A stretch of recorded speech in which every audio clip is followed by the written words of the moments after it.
Good morning, and welcome to Decarbonization, the Fast Track. Today, we're going to talk a little bit about industry.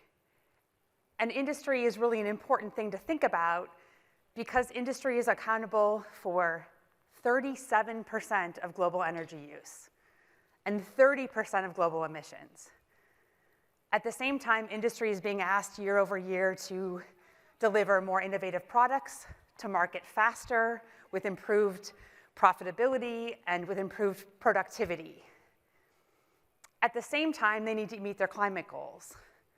They need to be better, faster, more profitable, and more sustainable all at the same time.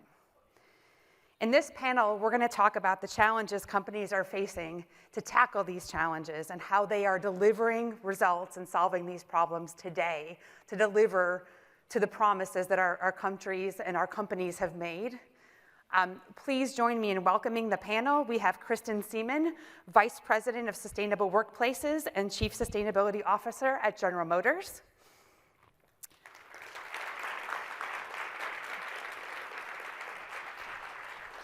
Julia Thayne, Senior Principal of Climate Aligned Industries at the Rocky Mountain Institute.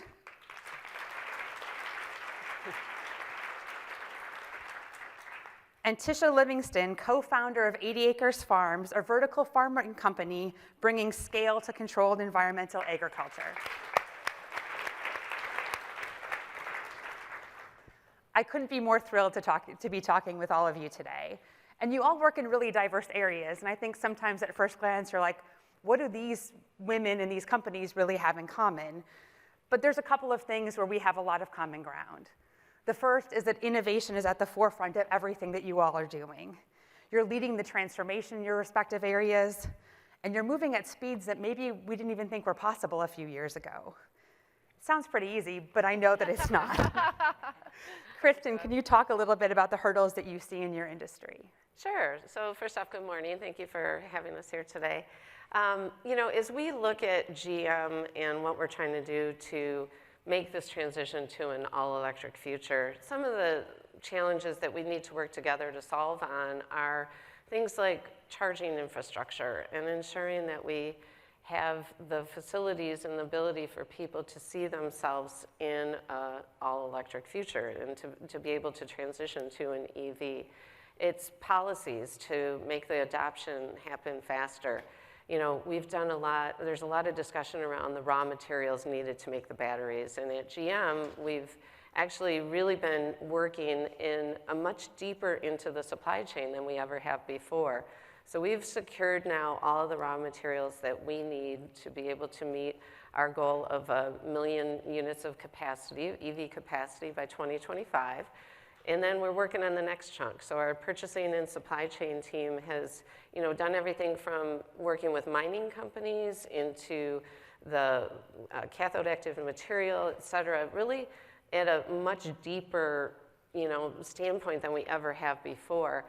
And then to ensure that that's a reliable, sustainable, resilient supply chain as well. And one of the things that we've done is to partner with our suppliers on what we call an ESG supplier pledge. So we've asked them to make their own commitments around when they're going to become carbon neutral, what they're doing from human rights and fair labor practices to ensure that this is really happening the way we want it to happen. So a lot, again, about partnerships and collaborations to solve some of the challenges that are being talked about. And it's really, for a big company like GM, it's a lot of change management and really moving something that's already there, maybe in a brownfield way. Tisha, can you talk a little bit about what it's like as a new startup company really delivering sustainable solutions? Yeah, thank you, Eryn. Thank you so much for having me.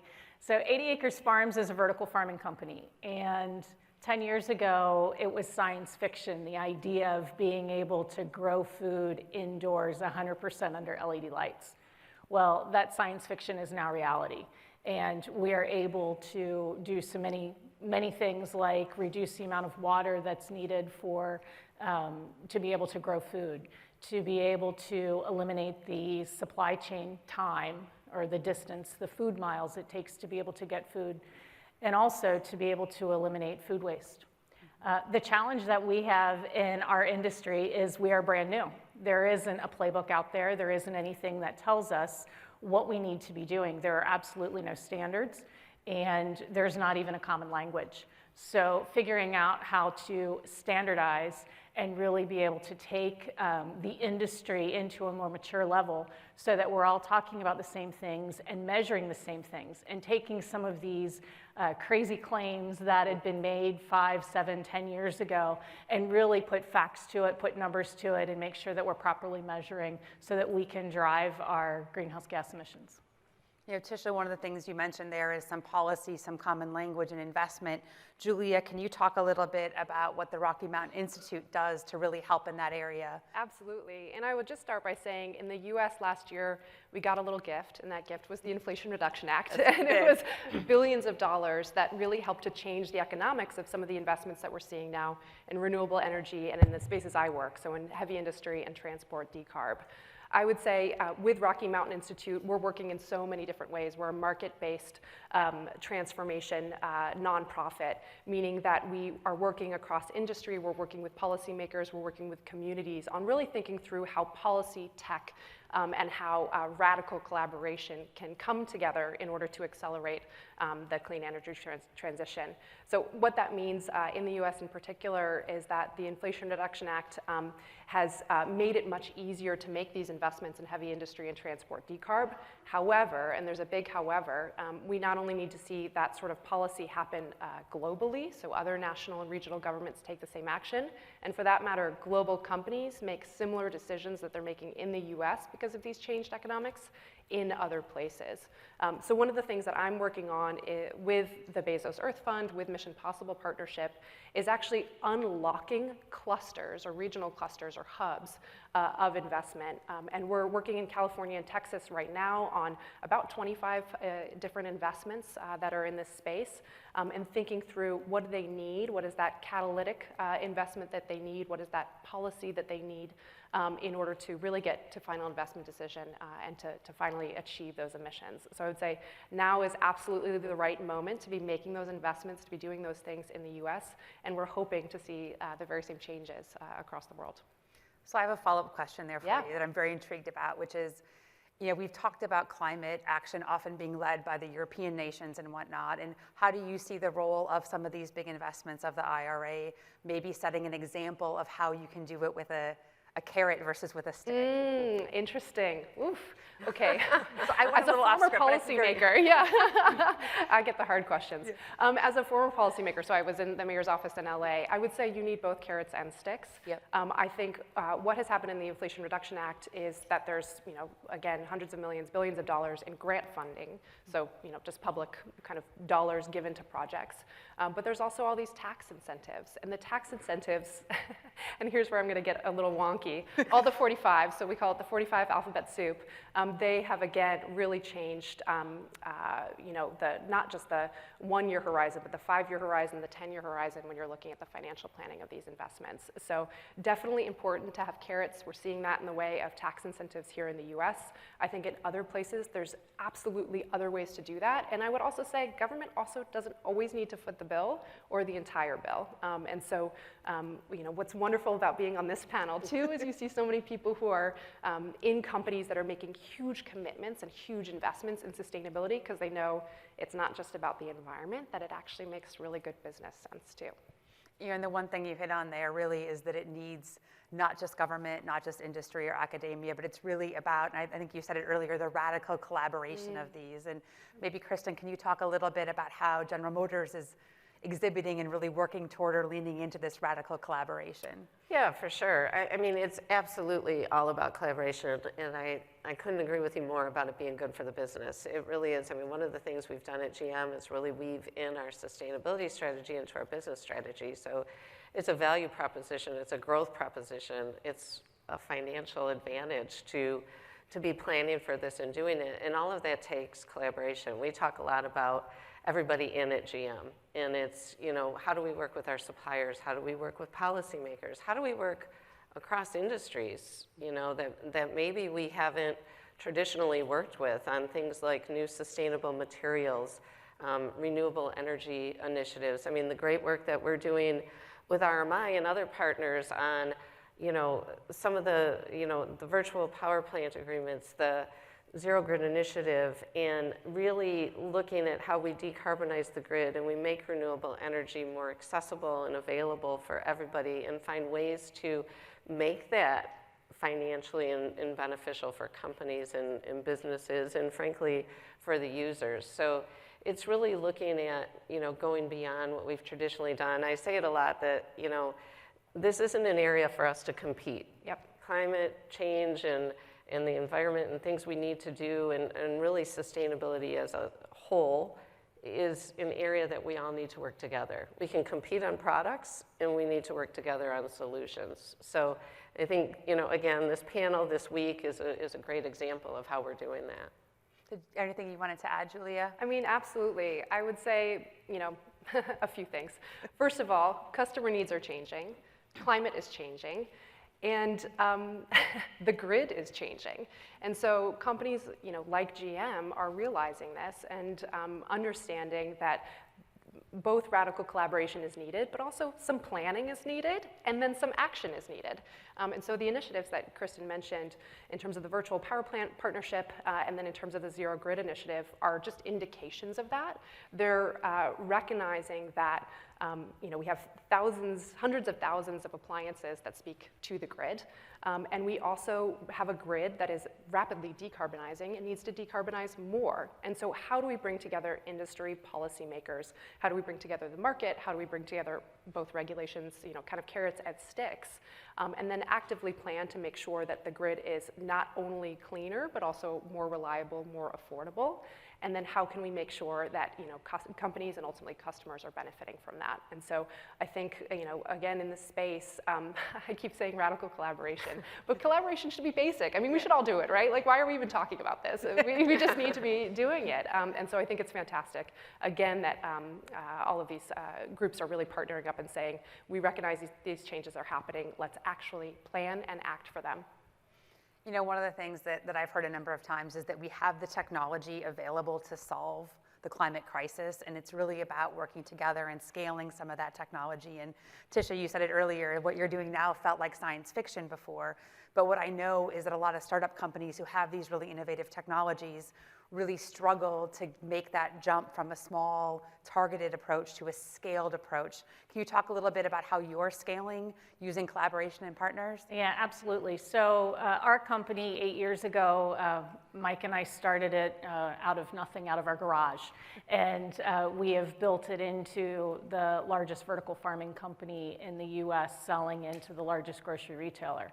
And the way that we did that is through radical collaboration. It's exactly right. We had to figure out in the universe of our industry what it is that we needed to innovate on and what was already out there. And so utilizing companies like Siemens, who already have the technology that's capable for us to be able to leapfrog into more digitalization of our farms, being able to identify where waste is, that has helped us speed up our trajectory of innovation and development. But not only with companies like suppliers, but we've also had to work with our customers. Food waste is the third largest greenhouse gas emissions contributor behind the US, or China and the US. And so when you think about impact, eliminating food waste is critical. What we do is we're bringing food closer to the point of consumption, and so we're eliminating all of those food miles. We're also eliminating food waste along the supply chain. And one of the ways that we're doing that is with our customer. So we are aligned with the demand plan from our customer, and we're aligned with our production plans. And so instead of us growing what grows and then trying to figure out how to sell it and losing over 30% of the food from the point of the supply chain all the way through to your home, what we're doing is we're matching that supply and demand. And then we're eliminating all of the steps within that supply chain.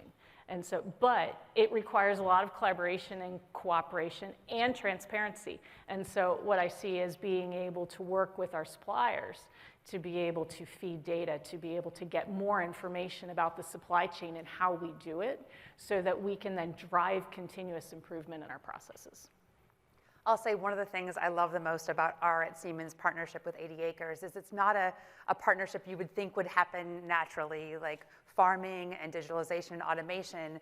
I don't think you see as a traditional partnerships. And so this radical collaboration, which I think is becoming the theme for our session today, really comes with also looking to partners that maybe you wouldn't have thought of to partner with in the past. And that's one of the things that I really love about this relationship. And the piece that we often bring to it from a Siemens perspective is the data piece. Can we talk a little bit about how data, simulation, the ability to do things in the digital world, that technology piece is really impacting what you're doing? Maybe I'll start back with you again, Tisha. Yeah, no, great. So when I think about digitalization of our farms, we have big problems to solve. We started scaling 8 years ago with containers. We started in a very small way. And then we moved into farms where we're standardizing the components. And we were modularizing. Now we're at the point where we need to industrialize. And to be able to scale up from that small scale into sized farms where we can actually feed a population, we need to be able to understand where our bottlenecks are. We need to be able to understand capital efficiency. What is it that we need to be investing in order to be able to make sure that we're getting the appropriate output? How do we know exactly that supply-demand ratio where I'm making sure that I am meeting demand and supply? Well, a lot of that is simulation and simulation of crops and how the crops are growing. And I have all these different crops that are growing at different rates, and I have a customer out there that wants a blended salad with 3 or 4 different things in it. So how do I optimize the whole thing so I'm not wasting, I'm not growing the wrong thing? Well, that transparency and being able to collect the information along the supply chain is helping me make sure that I am only providing and only growing what I need. Kristen, I have to imagine, like Siemens, your supply chains are large and dense, and getting that data together and really being able to turn that data into decisions and move yourself forward with respect to climate is really an important piece for you as well. Yeah, I mean, for sure, as a technical and innovation-based company, data is critical to everything we do. As an engineer, it's near and dear to my heart as well. Whether it be things like real-time carbon tracking that we're working on, or the work that we do with our suppliers to really strategize and make sure that we understand the logistics piece and how are we doing that in the most sustainable way to deliver materials just in time to our facilities, to the work that we're doing on innovating to the next step. I mean, things like EV Live, that if you haven't had a chance to experience, you can experience out in the hallway, which is an opportunity for customers who aren't quite ready or familiar or unsure about that transition to an EV to talk to somebody, live 24/7 about what it's going to take, right? Where can I get a charging station? How do I put that into my home? How do I work with the utility? What is the environment and the experience going to be like? To apps on your phone that allow you to understand with Altium Charge 360 where you're going to find charging stations, how are you going to plan your route trip to make sure it's the most EV efficient, mapping and routing. So data is critical to everything we do, and it leads to transparency, it leads to solutions and opportunities. Julie, I'm sure it plays a very big role in the work that you guys are doing on a more... None at all. Right. Why do I even need it? Who cares about data? Yeah, no, it plays a huge role. All jokes aside, I mean, data drives decision making, and data changes minds. Stories change hearts. So we try to do both data and stories. Just to give you a few examples of how we use data, we have done a bunch of work, especially in the past 3 or 4 years, around methane. And so a few COPs ago, we launched something called MIQ Plus and OCI, and this was an effort to map the methane emissions that were coming from natural gas, from oil and gas sites. That has really changed, the narrative in terms of looking at methane leakage. We're doing the same thing now, actually, in food waste and on landfills through something called the Global Methane Hub and the Waste Map. There is an example where we didn't really know what the methane emissions were, and once we got a handle of the data, it all of a sudden became so much more urgent and so much more actionable about what companies, policymakers, and even communities and NGOs, of course, could do about this. Another example, and this is actually taking one from my work with Bezos Earth Fund and Mission Possible Partnership and on these clean industrial hubs in California and Texas, is we're working with a collection of trucking companies with fleets and then also with real estate owners who are trying to figure out how do they future-proof their warehouses, knowing that there are both regulations that are coming on board and then also just, again, customer needs are changing, climate is changing, and the grid is changing. And so we're using different sets of data in order to figure out how many charging points need to be put into these warehouses, when sometimes the real estate owners don't actually even know how many trucks are in there because they have different kind of rental and lease models. So data vitally important for figuring out both where we are right now, what's our baseline, and where we need to go. And we're able to just pull together so many different data sets, use software, use some of the digitization technologies that Siemens and other companies have in order to do that. But to the story point, I mean, I think it is, in my work, we try to tell as many stories as possible, and RMI tries to tell as many stories as possible. And I actually want to pick up on an example you gave of just being able to talk to someone on the floor of a GM facility and being able to talk about what's the experience of building a battery electric vehicle. I mean, not only am I just super curious about that from a student perspective, but I think it's also really important to show people that your life doesn't have to change that much. Exactly. It's kind of the same. Right. It's just a new technology, and that's happened before. So it almost reduces the level of anxiety that we all have about, oh my gosh, we have to shift our choices so much. You don't, and here's an example. Here's a story of somebody who's really doing it. So I think that is super powerful, and I absolutely believe in data. I'm an economist, but I think you also need some stories. Yeah, I want to touch on a couple things that you said. Kristen, you really talked a little bit about the change management piece and really getting the customer, the consumer, to understand what the change means for them, how easy or difficult it may be. And then, Julie, I wanted to pick up on what you said there about the employee and really talking to them about how their life is different. And one of the things that we've recognized, and I heard this yesterday or the other day here, that culture is a practice, and I love this. This is one of the things I'm taking home. And I think a little bit about how at Siemens, one of the things that we're really trying to do is give people in their work, working for Siemens and for our customers, the ability to make better decisions and more climate-focused decisions by giving them more data. So one of the ways that we're integrating data is in our design tools and our simulation tools, allowing you to optimize not just for performance or for weight or color or any other of your engineering requirements, but also being able to put those engineering requirements right beside so we can move not just the consumer culture, but the employee culture. And I think one of the things that we often struggle with is that we have roles and people in our organizations who are 100% focused on climate, people, society, ESG-related places, but we really need to make everybody in an enterprise focused in that way. And I think that that's something that is really the next big challenge. I think every company's got people who are thinking in this way. Now the big challenge is to get everyone in your company thinking this way. It's everybody in. Everybody in, yeah. No, but I mean, honestly, I just talk about it a lot in the company that it needs to be just like safety and quality. Yes. Right? It's not its own thing. Sustainability can be in some part of everybody's job. There's a lot of discussion around, even on the education front, around green jobs. Yep. In my opinion, is we need to green all jobs, right? We need to weave sustainability into finance degrees, into policy degrees, even medical, engineering, et cetera. Material science. Exactly. So when our engineers are starting, at day one on, how to design the part, it's what materials are you choosing? How do you think about the end of life? Just like you think about, we've for years have talked about design for assembly, design for serviceability.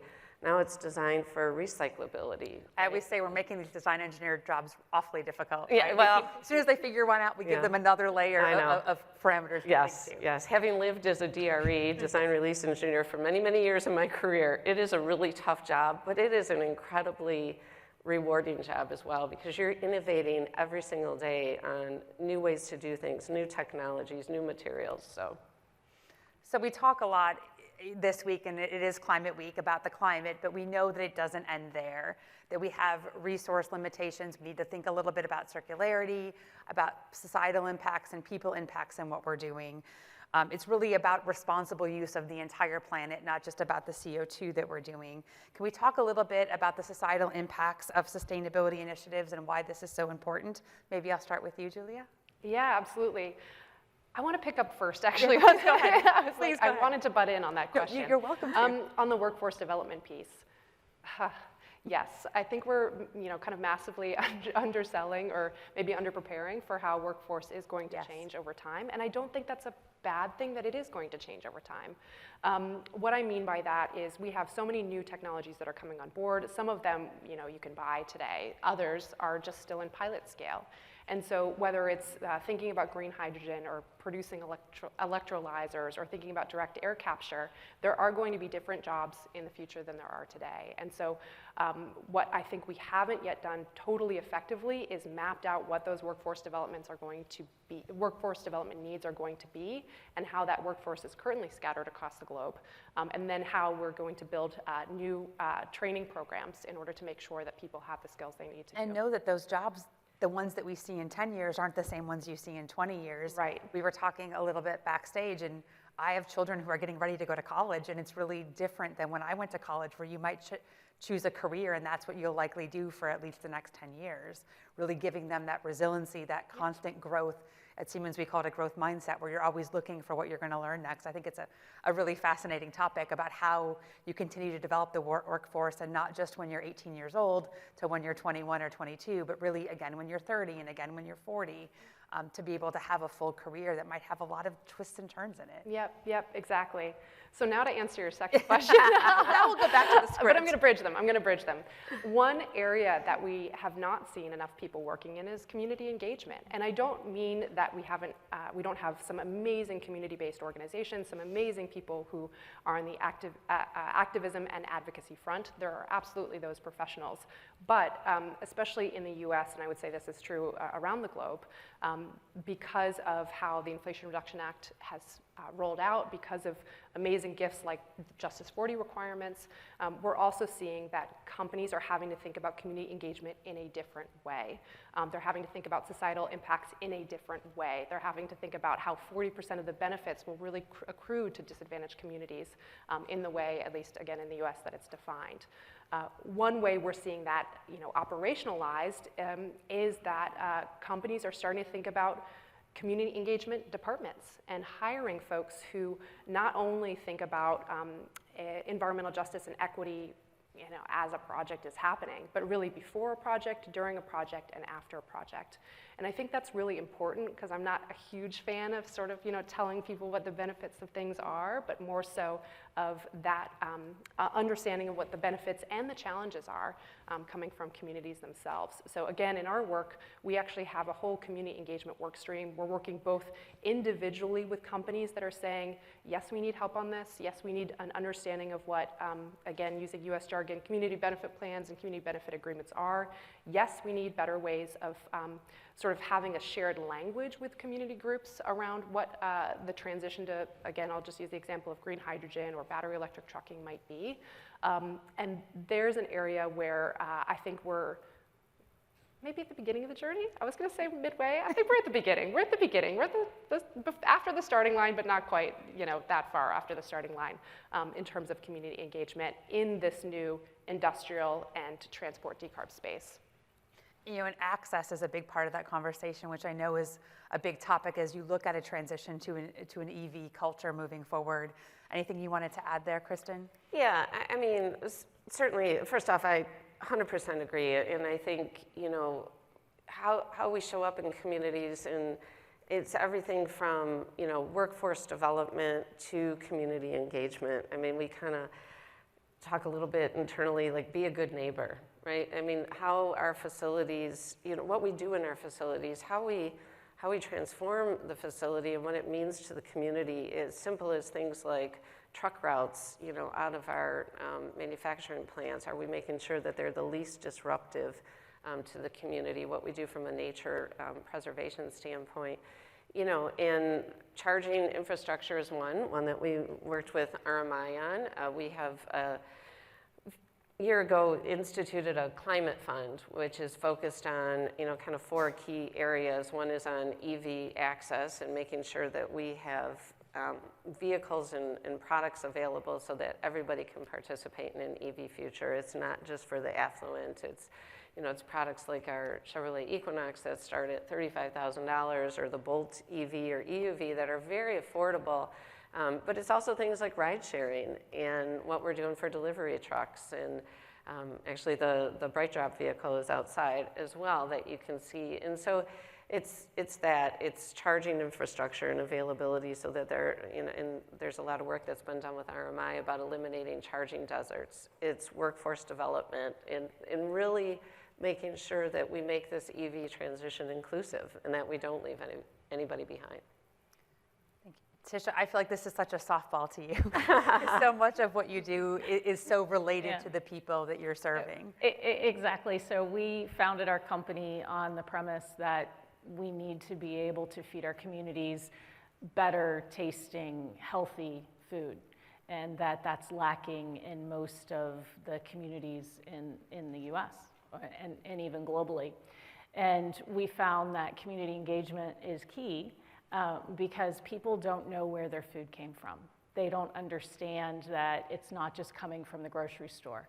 And so when we talk about a lot of the sustainability benefits of growing indoors, like water reduction, absolutely no pesticides, no runoff into the streams, being able to produce in a very small acreage to be able to feed a lot of people, it almost seems like it's too good to be true.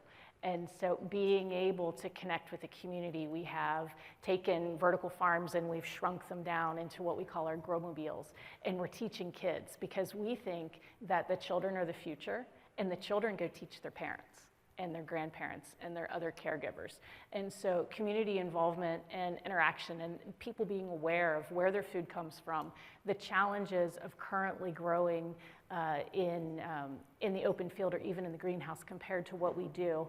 And then also just the idea of pesticides and the amount of pesticides and fertilizers that are going off into our water streams. That has been critical for us because it's just not something that people learn about. The other thing is workforce engagement. I struggle from the same thing. We have a brand new industry, and the average age of a farmer today is, I think, in the mid to late 60s. So that knowledge and that experience is aging out. So how do we encourage new people, young people, to be able to get into the space, to be able to get into the industry? And a lot of that is partnering with colleges and universities and micro-credentialing programs, figuring out in trade schools. So basically creating a whole curriculum of education around vertical farming and about food production, which is so critical to all of us. So those are two of the things that definitely we're hugely focused on. One of the things you talked about, which I think also relates to something Kristen was saying earlier, is that because we are moving at a speed that maybe is unfamiliar and uncomfortable to people, that trust of the consumers, trust in your EV to be able to get you where you want to go, trust in the lettuce that I got from a vertical farm instead of from the grocery store. It feels like a really big lever, and maybe, and again, I'm a little bit off script here, so sorry to put you all on the spot, but I think it's a really fascinating thing to think about, and how those education pieces and the transparency piece you were talking about before, and Julia, when you're saying being able to talk to someone who's building one and building that public trust in the technology as it moves faster and moves forward, I think is really fascinating. Yeah, it is a, I don't want to say it's a challenge now, but 8 years ago, we were really worried about growing indoors, growing under lights, not growing with soil. How could that possibly be natural? But when you think about it and you think about nature, nature is like, we grow in spite of nature. There is nothing natural about what we do out in the fields today. And so educating on photosynthesis, educating on how your food is grown, and how we can take technology, harness the best day of the plant, harness the nutrition and the flavor, and be able to provide that every single time to communities that probably wouldn't be able to afford it otherwise. So when we talk about accessibility, for us, scaling is critical. We have the technology, we have the customers, we have to scale, we have to get there fast with our technology and hit the right unit economics so we can make it affordable to everyone. Because if we're only lettuce for the rich, we're never gonna get anywhere.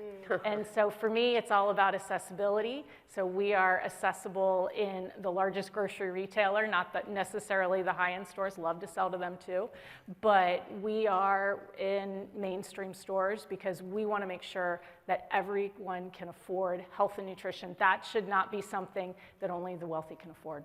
Yeah, and maybe can I get on this question? The other side of the coin of trust is risk. And I would say you tend to move more quickly with folks that you trust because you perceive that there's very low risk. Just to bring this back to the first comment I made around the Inflation Reduction Act and the gift of that is that we got some public finance, we got some public funding that helps to de-risk some of the investments that have to be made.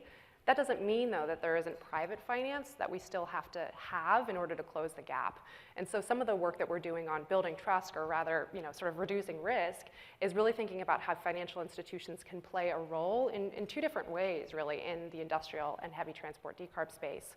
And the first is in thinking about how these first-of-a-kind projects, so these projects we know have to happen because they prove out the technology, they prove out the business case, how financial institutions can really be allies, which is like a weird word to use here, but how they can be allies in making these first-of-a-kind investments happen, and thinking through, what are each of the components that need to be de-risked, whether, again, using this green hydrogen example, if it's the electrolyzer production, if it's the renewable electricity, if it's, the processes of the facility itself, how each of those can be de-risked. And then, second, really thinking through how can you support most of the time, it's like startups who are doing these projects. It's not all big companies. So how can you really support startups that might be 6 people, but they're doing a $500 million, facility? How can you really help them grow and de-risk being a startup, being entrepreneurial, and testing out some of these technologies that really need to be massively scaled in order to accelerate our transition? And for me, that's the first step, but we've actually, with our work at Siemens, find that a lot of people get stuck on the second step, which is, I have the proven technology. I did a panel at the Hanover Fair this last year with a company that's looking to scale tire recycling. And it was really about looking, where can they get funding? How do they really move?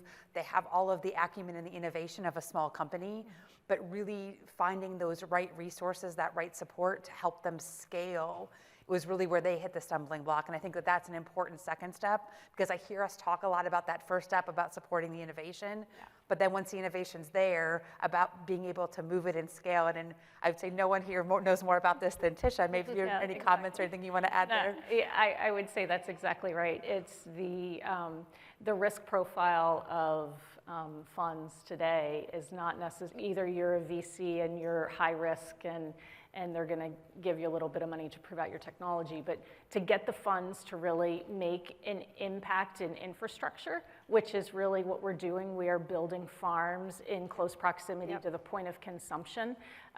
That scaling is, we don't have the top line revenue. We are still working through building out our business, and so it is a challenge. And so we hear about funds that are available for scaling infrastructure, but how do you get your arms around it and how do you qualify?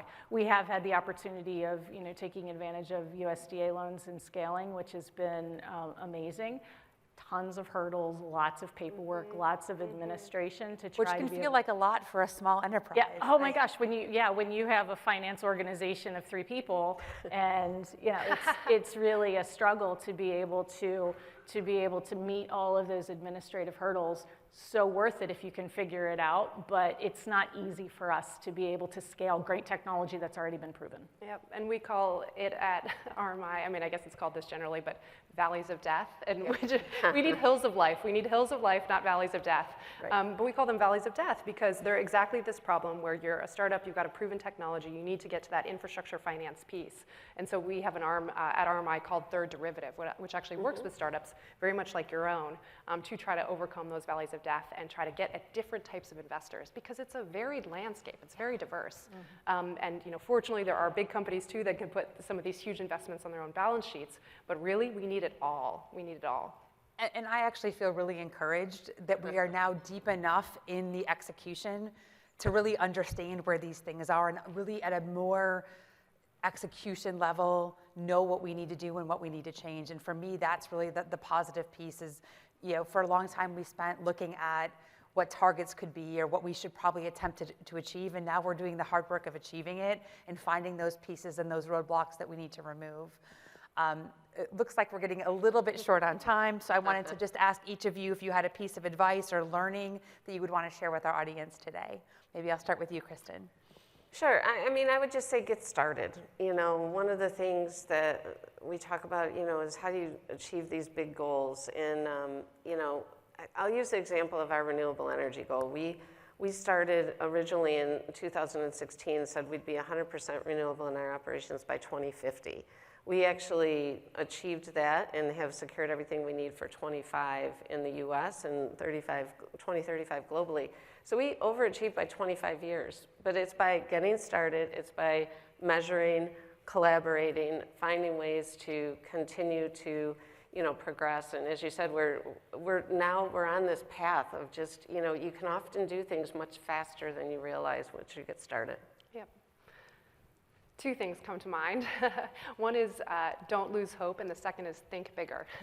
So RMI was founded by a couple of people, but one of them was Amory Lovins, and one of the things that he talks about is applied hope. And honestly, this is a good place to be talking about it because Climate Week is all about having optimism about climate rather than pessimism and sort of doom and gloom mentality about climate. So I think don't lose hope is one of the things I think about every single day, especially as in the work that I'm doing in California and Texas, we've mapped 140 investments that are more than $1 billion that are going to leverage $180 billion of Inflation Reduction Act incentives and reduce 1 gigaton of CO2 equivalent emissions.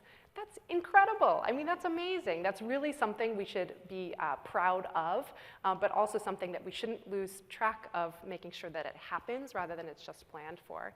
And the second piece, which I've already forgotten my own advice, but the second piece really is about, I will come back to it. Think bigger. Thank you for listening to me. We're collaborating. We're collaborating, radical collaboration. Think bigger, yeah. So now is really not the time for incremental action. I mean, now is the time for setting bold targets, for making those bold targets. Now is the time for bold innovation and for really doing something big and different about it. And then my personal passion is actually electric bikes. I love e-bikes, and so we're seeing around the world there's 300 million electric two-wheelers and three-wheelers that are together combined displacing as much or 4 times as much oil as electric vehicles are. We should be growing that market of electric two-wheelers and three-wheelers. We should be growing that market of electric cars and trucks. We should really be thinking as big and bold as possible because we don't have anything to lose. Yeah, and so I want to kind of reiterate a little bit, but don't be afraid to dream big and reimagine the world that we live in. We, 8 years ago, didn't imagine that we could change agriculture, industrialize agriculture, and be able to provide health and wellness to the communities that need it. And so it was an idea and a dream, and 2 crazy founders in a garage, and we decided to go do it. But we knew that we couldn't do it alone. And so for us, it was critical to be able to find the right partners to collaborate. And once you started collaborating, imagine and invent in the gaps. We don't need to reinvent everything. We need to find partners that are world-class, maybe not in the industry that you're looking at, but in other tangential or other industries. Partner with them. Everybody has the same common passion to do good, and let's figure out how to do it together, and then innovate in the gaps. Ladies, I cannot thank you enough for talking with us today. Wanted to thank you all for coming to our session, and enjoy the rest of your Climate Week. Thank you. Great job.